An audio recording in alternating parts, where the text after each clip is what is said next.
It's option B. We're going to have you sit down. Yep. So the first one, do we think leaders smile more or smile less? So if you think they smile more, stand up. If you think they smile less, sit down. All right. So, contrary to popular belief, leaders actually tend to smile less. You guys know?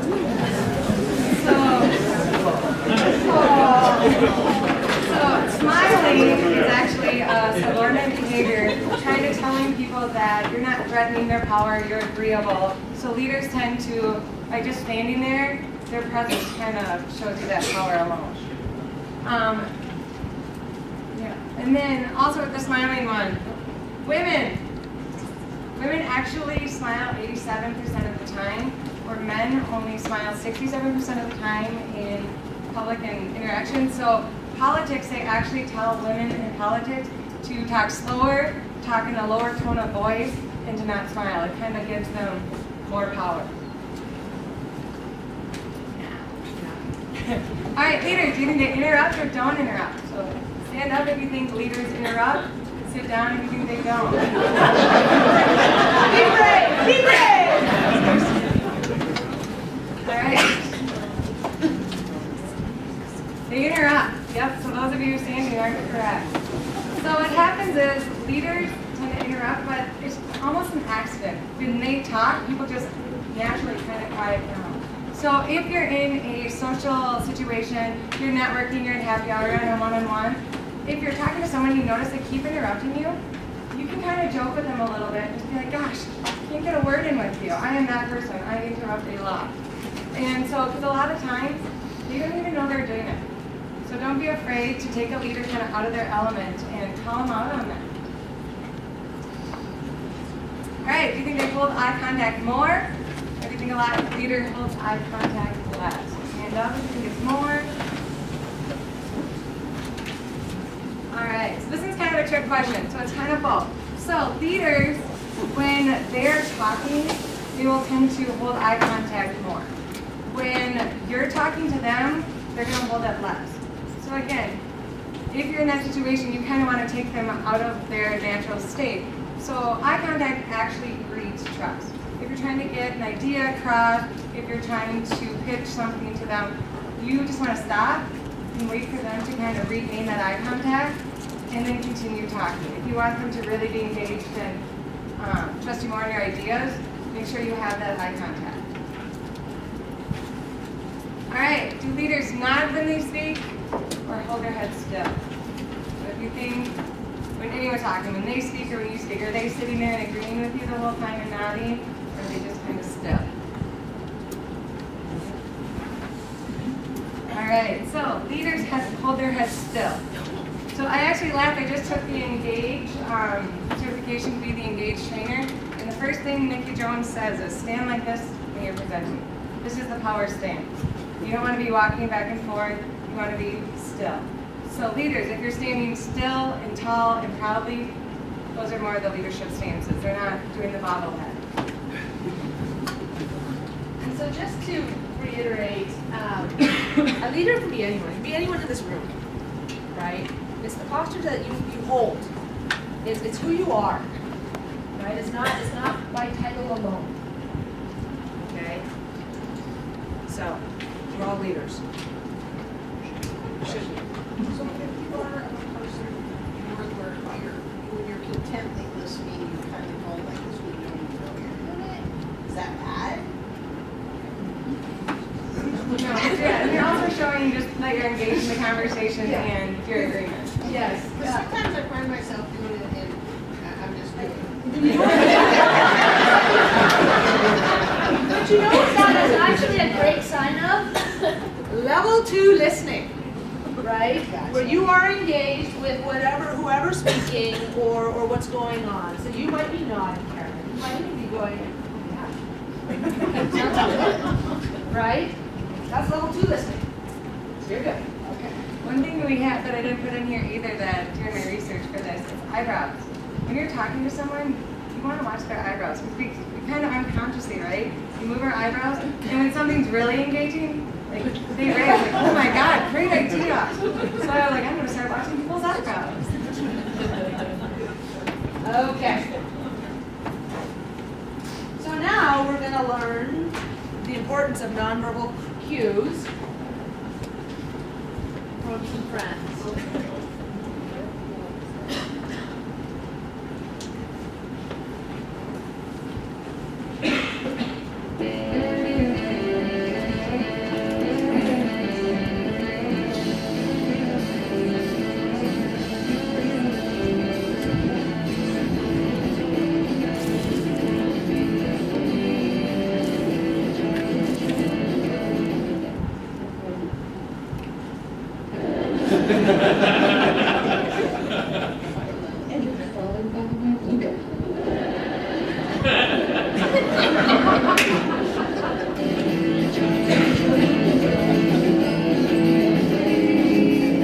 No, I can get with this.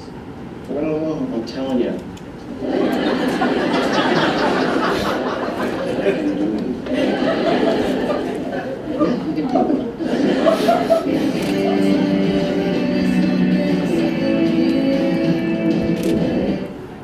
Crazy-eyed, hairy beast man. He was like a Bigfoot or a Yeti or something.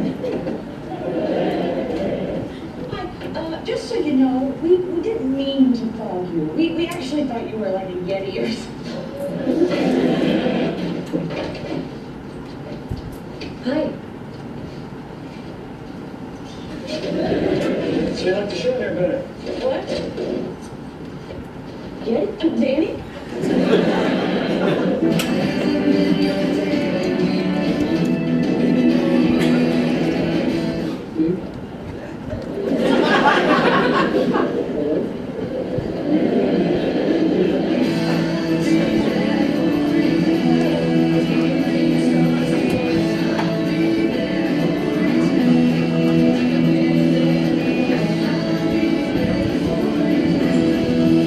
You two are happy, then I'm happy for you.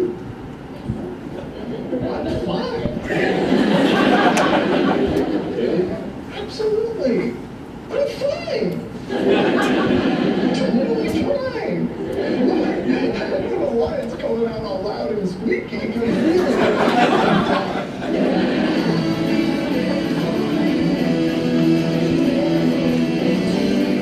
Joe?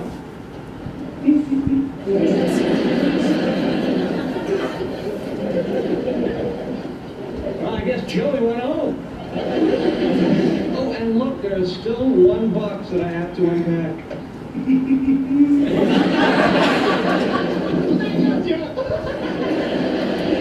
Oh my God, you almost gave me a heart attack.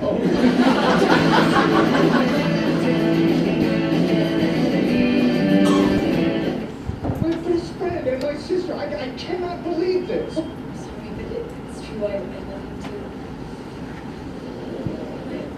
My best friend. I cannot believe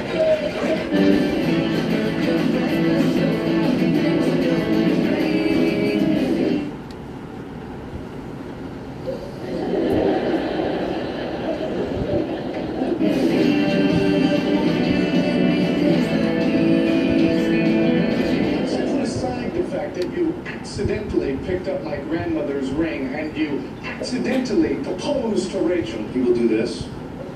I don't really know what that means. Sorry.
was some fun, right? But there's a lot we can get out of that.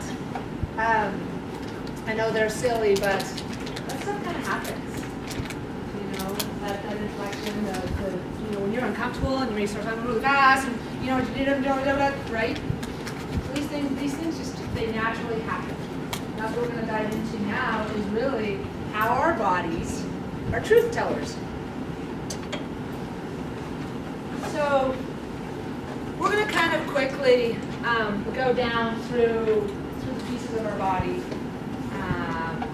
And this study, and this is Joe Navarro, the gentleman I mentioned earlier, some of the stuff that he's done over the years, and the science and the studies that back some of this stuff up. So, nonverbal communication is just as important as the words that we use, right? That's not very clear. Smiling. Did you know that when you smile, it automatically gets or sets off the smile muscles in the person that you're talking with? Try it, right? So if you're smiling at somebody, and see what happens. See what happens to their face, unless they, are stone cold. Then I don't know. But there is science that backs that up, which is pretty fascinating, right? A smile projects warmth and goodwill, right? It's inviting. When someone welcomes you with a smile, even if it's maybe an uncomfortable situation, it helps bring levity to that situation, in that conversation. It's not to make light of it, but it's to bring that connection together. Our eyes. Our eyes are that crucial first step as we're looking at people who are engaging in conversation to build resonance, to build that foundation of trust is when we talk about eye contact. Right out of the gate, building the connection with the person that you're talking to. So the eye contact. We talk about the leaders and the beginning and standing up and down, and honestly, eye contact will just kick it, get it going. If you're avoiding the conversation, you're looking down, you're looking anywhere but that person. What do you think is happening in the other person? Right? You can't even look them in the eye. What do you think is going on in their head? Right? Breathing. Well, breathing's crucial. To sustain life. It's crucial, right? To breathe in and out. But if you know that you're going to go in and you've got this meeting that's been put on your calendar, and you're like, oh my goodness, I have some thoughts around this, and they may be unpopular, or you're going into a one-on-one with your leader, or you need to have a hard conversation, or we'll go back to Chris's thing about expectations. Something happened, you need to have a conversation with your partner or your teammate. Taking some deep, long breaths helps control and get you grounded by just taking some deep breaths before any of this. If you can. If you're triggered in any way, which happens, it happens all the time. When we talk about being triggered, our amygdala has been hijacked. It's that fight, fight, or flee. Taking breaths can help calm us down and bring back our logical thinking, right? Our voice. We've already talked about it. The tone of voice. We can predict emotions by someone's tone of voice, right? High pitch, deep. Maybe it's quivering a little bit. Maybe some upset, or that could be a sign of nervousness. Sometimes when I get really anxious or I'm upset in a conversation, my voice, I have to get it under control again, because it'll start to quiver. I don't know that I really get high pitch like Ross, but things happen. So that was kind of the head stuff. We go into the heart. Being authentic. Okay? So being who you are, bringing your authentic self in any situation is very, very important within body language. Okay? If you are not authentic, it goes back to the, no eye contact. If you're not authentic, the person you're talking to or the group you're talking with, they know that. And they know that. And right away they're going, well, this doesn't matter. Right? People pick up on that. That's part of that body language. People pick up on what you're bringing. Empathy. Be curious. Bring empathy. Bring kindness. Bring respect. Right? All these heart things. Be curious. Be open to conversation. Be open to new ideas. Even if they differ from your own, understanding and looking at other people's perspectives goes a long way. Right? What happens is you take one perspective and you take another perspective and you put them together and you've built something even better. Right? So that's where the heart comes in. Body, posture, right? We saw it with, in the video, Ross and Mike, posture, can sign boredom. We talk about crossed arms, maybe we're cold, that's okay, but it tells us something. It tells us to be curious about what's going on. Do we need to get up and move around? Do we need to switch locations? What's going on? Okay. Our legs actually say a lot about us. Through the studies and all this, through with Joe and my readings and following up through psychology stuff, our legs give us away. So we may be sitting, we may be engaged in a conversation, and before we even say that we have to go, our legs are going to start pointing towards a door or an exit or somewhere. So think about that. I actually caught myself a couple of weeks ago. I was in a conversation. I was in one of the huddle rooms over on the second floor, and I was a great conversation. But I had noticed that my hips shifted. I started to open up to the door, and I pointed one foot, and I was like, huh. So I actually stopped the conversation. I was like, did you recognize my body? It was really, this stuff is really fascinating. Asking that question would be Yes. It's like pointing your legs towards an exit when you're sitting there. Another great thing too is just being observant of other people's body language. Maybe there's two people in a hall who are engaged in conversation, and so as you're walking down the hall and they're talking, they may shift their hips and look and go, hi, hi Cindy. But if they have not opened their legs, opened their feet, it means keep walking. They're engaged in something, right? And they haven't invited you into that conversation. Okay? But also get curious. That's okay too. What's going on, guys?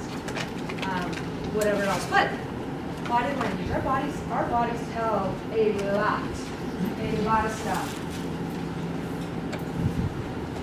So, through studies and lots of research that I've done, let me back up. Through lots of reading of research that others have done, not mine,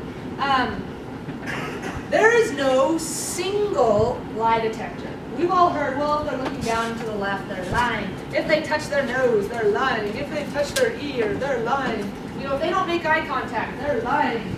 Right? We've all heard at least something like that. What those are not tells of lies. What those are pacifying behaviors. So, the clinical term is psychological discomfort. And what it is that individual is in an uncomfortable situation. And so they are pacifying themselves. They may be touching their neck. They may be, rubbing their hands together. They may be rubbing their legs or tapping their fingers. What those are signs of discomfort. And so what we do is, it's not that they're lying. It's not that, they're not being truthful. But we need to get curious and start observing these things and going, hey, did something I say just, kind of trigger you? Or is something going on that we need to explore, right? Let's get curious. What that means is we've learned about powerful questions. We need to start asking questions. That's what that means. Okay? There's no single tell for a lie. Okay? If you've learned nothing else, take that away, because that was huge for me. Because I'm talking to my 6-year-old.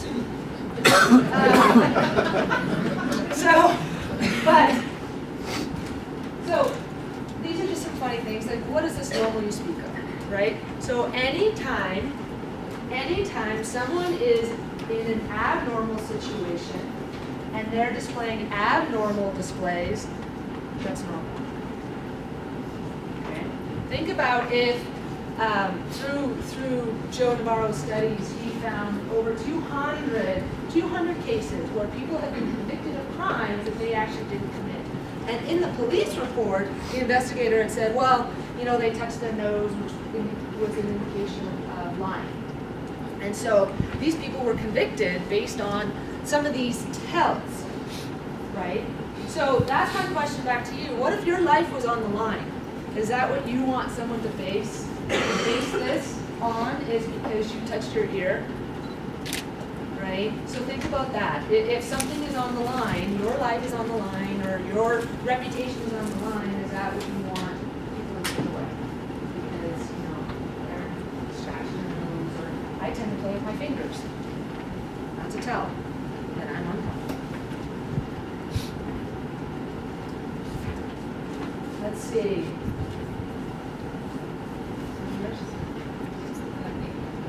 Oh, yes. We're going to play a little game. So, before you do it, let's just go through this. So you're going to find a partner. You're going to find a partner. And you're going to turn your chairs so that they're back to back. We don't want you looking at each other. You're going to have a 3-minute conversation. Anything. It doesn't matter. We're not going to see it. It doesn't even have to be about work. It doesn't matter if you've never met this person. Maybe that's what it is, an introduction to one another. While you're doing this, think about it. It's going to change in tone. Could you sense maybe, I'm a hand talker. I don't know if you've noticed, but I generally talk with my hands. Right? Could you sense their hands moving, or maybe a leg bouncing, things like that? And then we're going to come back together. So if you have uneven numbers at your table, we'll figure that out. But go ahead and move back to back with a partner, and then those odd ones will get you figured out.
Hit pause. Hit pause. You can go back, sure.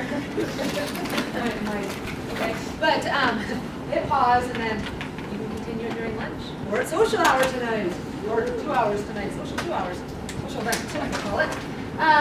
So, could you guys, as you guys were going through that, could you sense? I know it got really loud in here, which is kind of tough. But could you sense body language, tone of voice? Was maybe they're sharing something? Yes, they're sharing something enjoyable or things like that. Our necks are turned, voices I don't know if we freely were able to. I was going to try to pull out some tricks and try to do some So This was probably different for people that knew each other before, but we were stranger matched. So we were like meeting like stranger matched. So these guys bring up a great point, right? How many of us have been on a conference call and 6 people are in a conference room? You got another room with 2 people and there's 2 people who are speaking remote.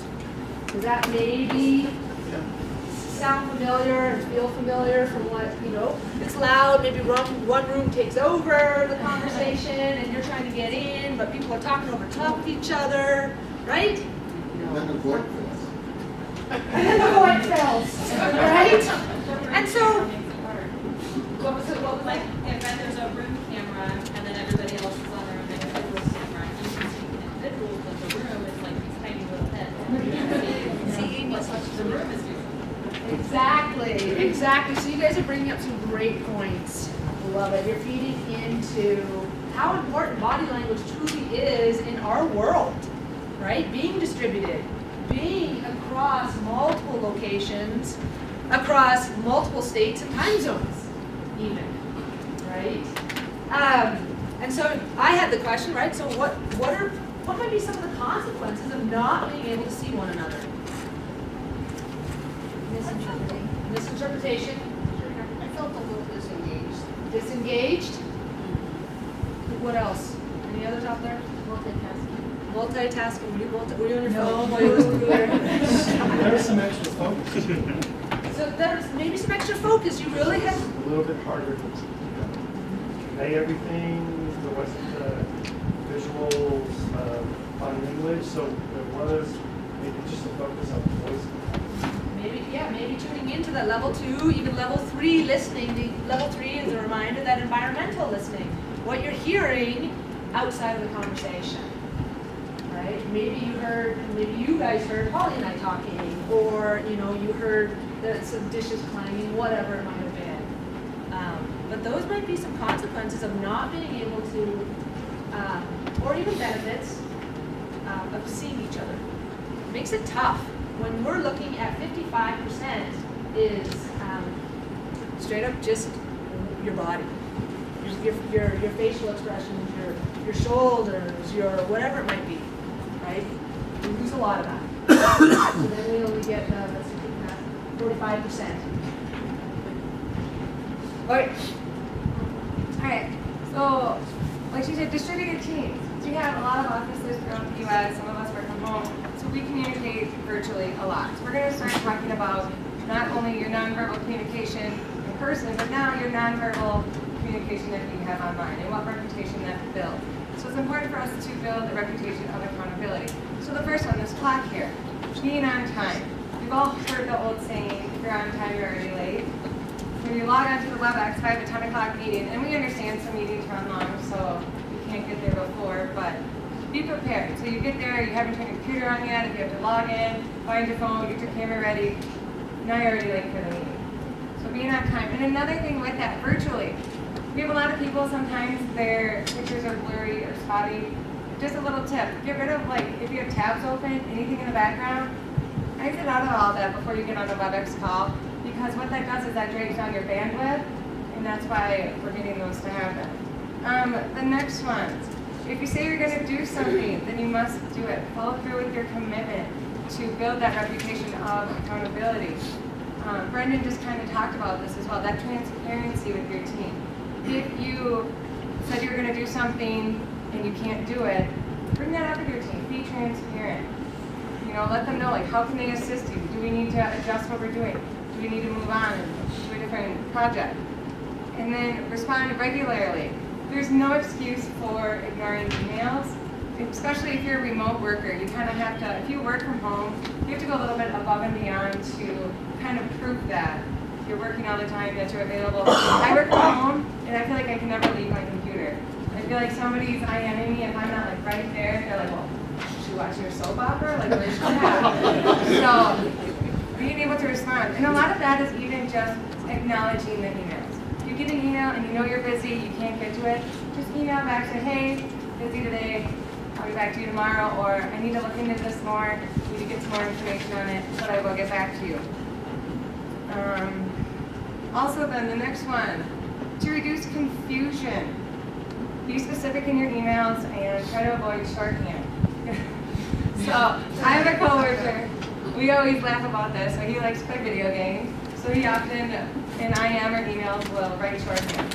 I have no idea what he's saying, so I have to go on Google. Now there's 3 options of what it could be. His favorite one's GG, so I'm always like, oh, he's gotta go.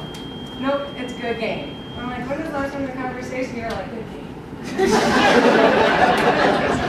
So, just take that extra 2 seconds, write out the words, and just make it less confusing for the people that you're talking to.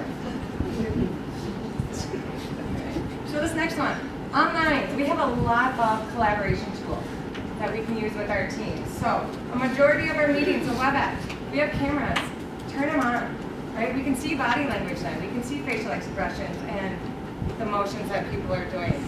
Also today, when you came in today, meetings face-to-face just naturally create a sense of community. You have some time to small talk a little bit. Whenever there's a break, you get to chit-chat. We don't have that in the virtual meetings. So we need to make sure that we're creating those. So one thing, chat. WebEx has that little chat feature.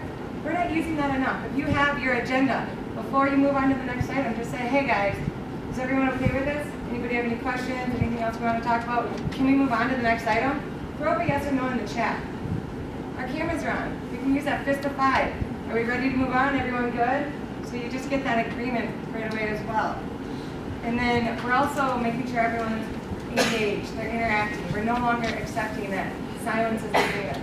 Right? There's many times that we ask a question, everyone's quiet, and we're just like, all right, then we're going to move on.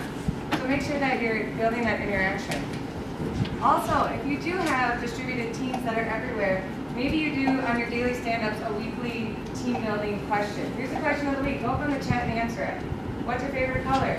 What's your favorite restaurant? Can be just simple things, but you're building that team and they're getting to know each other better. And if you're in a large meeting, many of us in here from so many different offices. Erin at the beginning did, throw up what role you are. We can be starting a meeting if there's a large audience. You say, hey, everyone, while you're waiting before we get started here, why don't you go in the chat and just throw up what office you're tuning in from today. Where are you at? And then you get people to start communicating. When I'm in meetings, that's a good point. I do like to see first and last name, so if I like to go and sometimes I will find out. I don't have the last name. Did you guys hear that back there?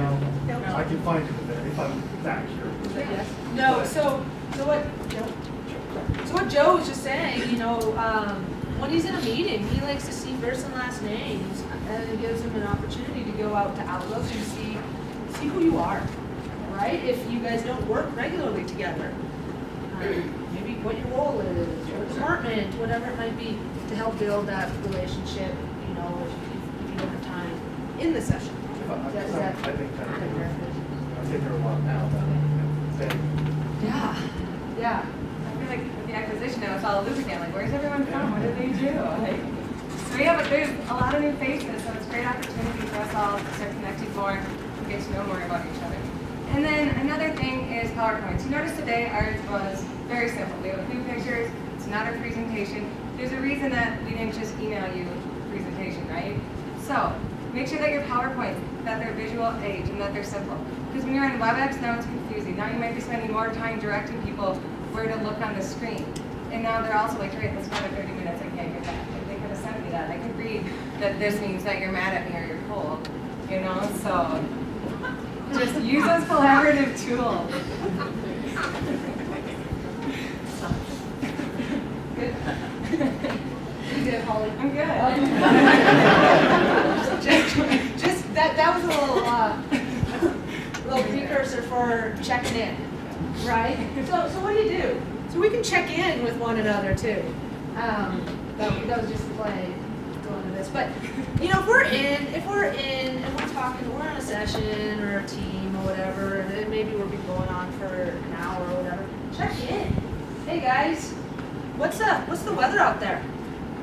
Right? Are you know, and people might come back, well, it's stormy for me. That's a great indicator, without going into a lot of details, it's stormy for me, to get curious and start asking some questions. Okay, all right, so what does stormy mean? Right? Things like that, check-ins, get that engagement. Even, you can do it at the kickoff, right? So Holly mentioned, you know, where are you tuning in from? That's a form of a check-in. You can also go, hey, what's needed today so that we can be present during the session? What do you guys need? What do you need to put aside? What do you need to put in place? Whatever it means. Those are check-ins that we can all do this. It's not just a facilitator. It's not just your scrum master or your product owner. Any one of us can do this stuff, right? So that we are